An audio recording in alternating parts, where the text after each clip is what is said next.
Le 6 mars dernier, le tribunal administratif du travail a ordonné la suspension des interventions non planifiées sur les routes, donc les patrouilles sur les routes pour les contrôleurs routiers, qui doivent rester finalement depuis à leur poste de contrôle. Ça a toutes sortes de conséquences, notamment la perte de dizaines de millions de dollars au gouvernement du Québec et la société pour 2025.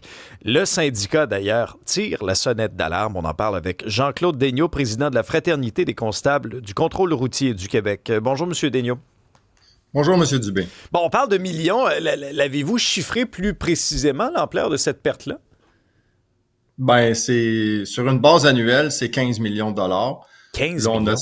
là, on a 5 mois de fête.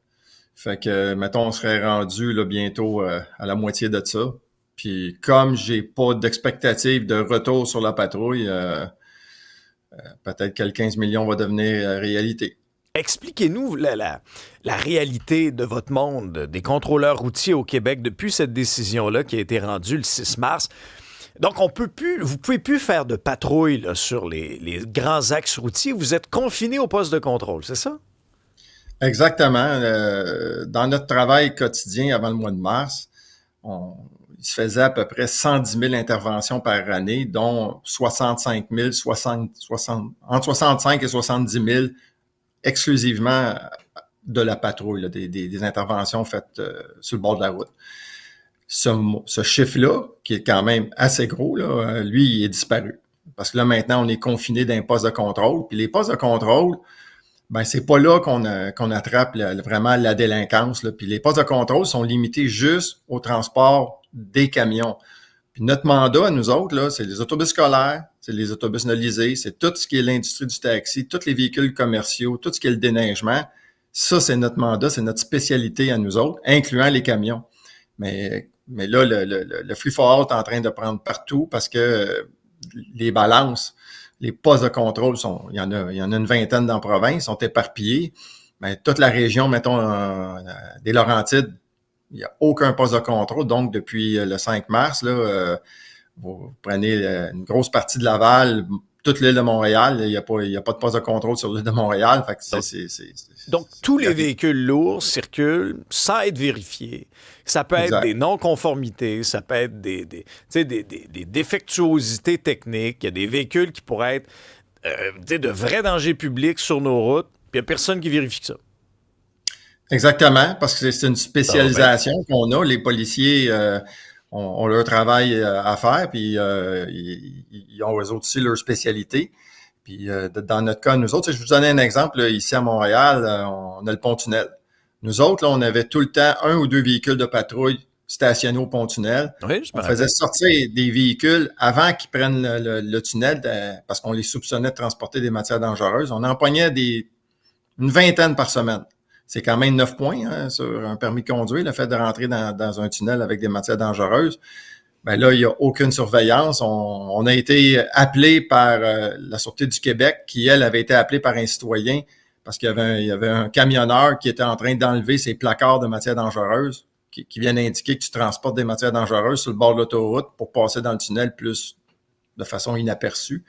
Parce qu'il y a des caméras de surveillance dans le tunnel. Là, fait que, il y a des comportements comme ça qu'on aurait... En tout cas, moi, là, ça fait 33 ans que je fais ça. J'aurais jamais pensé voir ça dans ma carrière. Euh, on a eu une vidéo là, qui nous a été fournie, transport par taxi à Gatineau, où ce que là, il y a 8 passagers. Là, c'est pas clair, mais il y a 8 passagers dans le taxi. Puis là, C'est bien pas un évidemment... minibus. Hein? On la voit, là, c'est une berline, c'est pas un minibus. Je vois-tu du monde dans la Exactement. valise? Je vois-tu Oui, du monde dans la valise, M. Daigneault? il y a deux, trois personnes dans la valise. Puis Ben on me voyons donc. dit que ça, c'est à Gatineau, puis c'est pas anecdotique, là. On m'a dit que ça, là, ça s'est produit à plusieurs reprises. C'est d'avoir une vidéo, bon, on a été chanceux qu'un collaborateur nous la fournisse, mais fait que ces comportements-là, ça va en s'accentuant. Mettons dans le taxi, pendant la F1, il y avait un reportage dans le Journal de Montréal aussi. C'est que là, on a un crescendo. Puis présentement, là, moi, ma crainte, là, ça ressemble un peu à l'accident des éboulements. À l'époque, moi, j'étais patrouilleur et on avait une procédure qui nous interdisait d'intercepter les autobus nolisés. Et ça a pris quelques années. puis l'industrie s'est comme habituée à pas se faire intercepter, puis il est arrivé malheureusement à 44 morts. Puis là, c'était une procédure. Là, au moment qu'on se parle, là, c'est une multitude d'éléments. Là, j'en avais un à l'époque, là, j'en ai une multitude. Fait que c'est certain, là, on s'attend à une catastrophe routière là, si le gouvernement ne prend pas une décision de nos armées. Bon, ça, c'est l'enjeu de fond. Vous permettre d'avoir une arme. Actuellement, vous avez quoi? Du poivre de Cayenne et une espèce de bâton. Pourquoi, dans le contexte actuel, il vous faudrait une arme à feu? Bien, c'est une revendication depuis les années 70 du syndicat. Puis on a été transféré, ballotté de service en service pour essayer de régler le problème qui ne s'est jamais réglé.